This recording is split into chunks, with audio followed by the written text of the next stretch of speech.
Hello Pisces, thank you for joining me for your weekly forecast for week commencing the 16th of October. If you tuned in last week, you'll know that Jupiter, the planet of growth and expansion, moved into one of the most exciting of areas for you. He moved into the sign of Scorpio, which of course is a fellow water sign to you, and that's therefore a triplicity of your zodiac sign.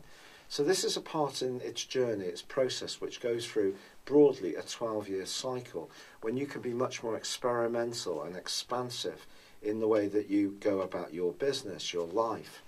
But this week, Jupiter is going to be joined by Mercury, the planet of talk and thoughts, of communication, of transport, of distribution, of commerce. And the two together, certainly side by side from Tuesday through to Thursday, can give you a huge shot of extra confidence and joie de vivre, particularly if you're wanting to travel, book a holiday or a vacation, or perhaps take up a new interest, engage with history or philosophy, or perhaps even spirituality. Whatever you do, it's all about curiosity and inquisitiveness, and that's really what keeps the world an exciting place. If we always stick with what we knew, nothing would ever evolve. So this can be a time when things really get very exciting and speed up hugely for you. Now Mars, the planet of drive, retains its location in your sector of relating. But this is forging an angle with Uranus, the planet of surprises, which is in your sector of resources.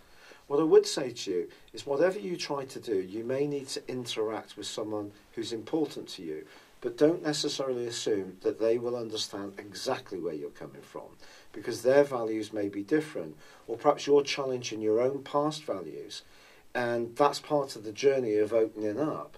So if there is something that's evolving or transforming in your situation, there's some kind of evolution, which is entirely possible because of the Sun and Venus still being in your 8th house. Not everyone will necessarily see that you're trying to shed some elements of your world to invite new, exciting possibilities in. There's also a new moon on Thursday in the sign of Libra, but this is in opposition to Uranus, and you can see that Uranus therefore is very influential this week.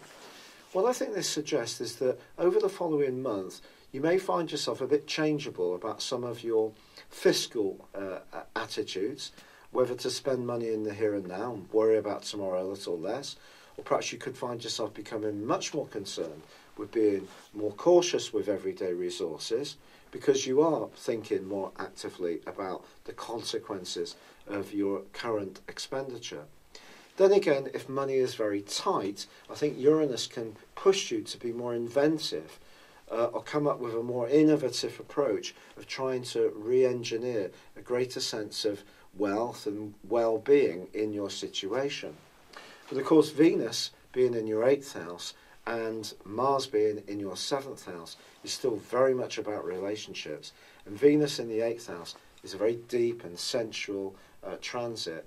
Mars in the 7th house makes you more competitive and more desirous of interacting with other people. And this combination suggests that if you are attracted to someone at the current time, I think they're probably going to be someone with quite a sense of charisma about them, perhaps an intensity. They may have starry eyes. You could even find yourself pulled towards someone you don't really know very well or don't even necessarily like. But there very much is this intensity as this week draws to a close. And the one thing it won't be is dull. But if you're in an existing relationship, it's how your values or your evolving values mesh together with a partner that's the key to progress.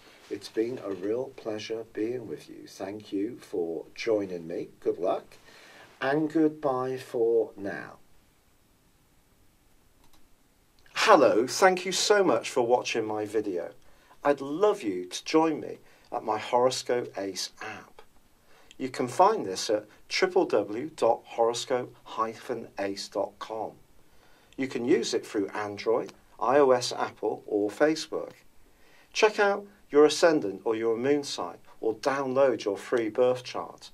There's all your favourite videos, plus there are daily, weekly, monthly and yearly horoscopes for general, love, Chinese and Indian astrology. If your passion is tarot, there's my brilliant 3-card money or love tarot readings too. And it's all there at www.horoscope-ace.com. Thank you.